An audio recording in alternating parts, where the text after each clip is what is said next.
एक बाप अपने बच्चे के लिए बहुत बड़ी बड़ी कुर्बानियां देता है। अगर वो चाहे तो अकेले जिंदगी काटने के लिए उसे कहीं जाने की जरूरत नहीं है।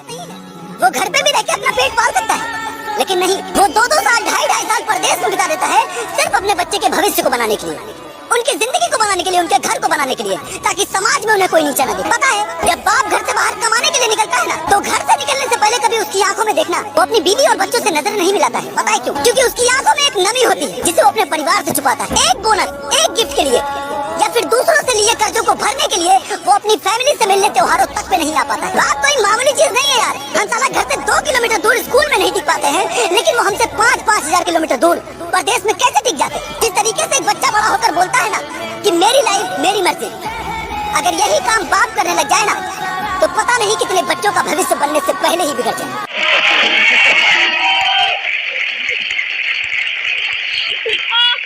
थक गया हूँ यार ये परिवार के झगड़ों से।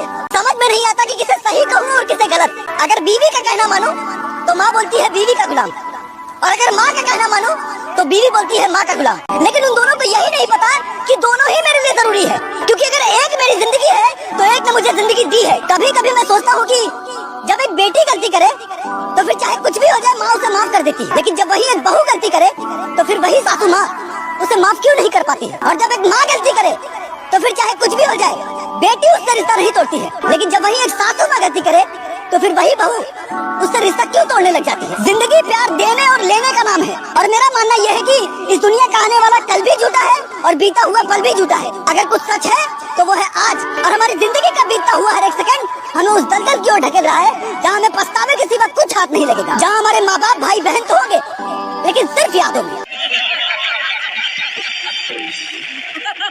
लोहा लोहे को काटता है, ये बात सिर्फ लोहे पर ही फिट बैठती है। असल जिंदगी में अगर आप नफरत करने वाले से नफरत करोगे ना, तो वो नफरत कभी खत्म नहीं होगी। नफरत को अगर कोई चीज खत्म कर सकती है तो वो है मोहब्बत, लेकिन वही तो हमसे नहीं होगा, क्योंकि बीच में हमारी ईगो जो आ जाती है, झुकना हमें पसंद नहीं है। मैंने देखा ऐसे बहुत सारे लोगों को जो बड़े गर्व से बात कर। मैंने अपने बाप से 2 साल से बात नहीं की, मैंने अपने भाई से 5 साल से बात नहीं की। हाँ, मानता हूँ गलती उनकी ही होगी, लेकिन तू किसे हरा रहा है मेरे भाई?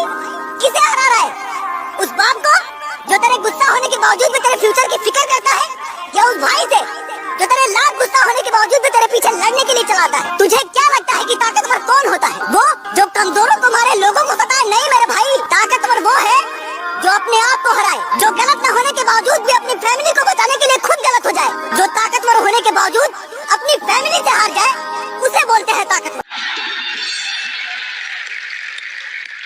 अपने माँ बाप की एक डांट पर पलट कर जवाब देने वाली लड़कियाँ, उनसे लड़ जाने वाली लड़कियाँ अपने यार से गंदी गंदी गालियाँ खाने के बाद भी चुप रह जाती। एक अनजान शख्स जो लगातार उस लड़की के माँ बाप को गंदी गंदी गालियाँ दे रहा होता है, उस पे गुस्सा होने के बजाय उसे बार बार फोन करके मनाया करती, उसे अपनी इज्जत तक देने को तैयार हो जाती है। क्यों? क्योंकि वो उनकी मोहब्बत है। वो अपने माँ बाप को तो खो सकती है लेकिन अपने प्यार को नहीं। अपने माँ बाप को मजबूर कर देती है, और इस कदर मजबूर कर देती है कि वो जमाने को अपना मुँह तक नहीं दिखा पाते। पता नहीं ऐसी कौन सी ताकत है उस 3 महीने के प्यार में जिसके लिए वो अपने 20 साल के प्यार को ठुकराने के लिए तैयार हो जाती है, ये बोलकर कि मेरे माँ बाप से कोई वास्ता नहीं। अच्छा, तुम खुद सोचो ना कि वो माँ बाप जो अपने बच्चे के भविष्य को बनाने के लिए, उनकी जिंदगी को बनाने के लिए दिन रात मेहनत करते हैं, अपनी जवानी को कुर्बान कर देते हैं, उन्हें क्या अपने बच्चों की खुशियों को छीनकर मजा आएगा कि अरे वाह मेरे बच्चे परेशान हैं अब मजा आएगा?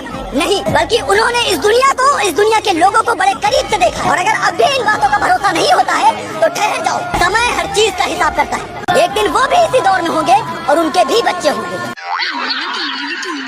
बेवकूफ होते हैं वो लोग जो एक लड़की के आने के बाद अपने भाई को भूल जाते हैं। और तुम कहना क्या चाहती हो? यही ना कि वो कमाता नहीं है। ऐसा नहीं है कि वो कोशिश नहीं कर रहा है, लेकिन जब उसे नहीं मिल रही है नौकरी तो क्या करे? उसे घर से निकाल दे। मेरी एक बात बड़े आराम से समझ लो तुम, मेरा भाई मेरी जान है। अगर मुझे उसे जिंदगी भर भी बैठ के खिलाना पड़े ना तो मैं उसे खिलाऊंगा। वो मुझे लाख ना समझे, लेकिन मैं उसके साथ हमेशा खड़ा रहूंगा।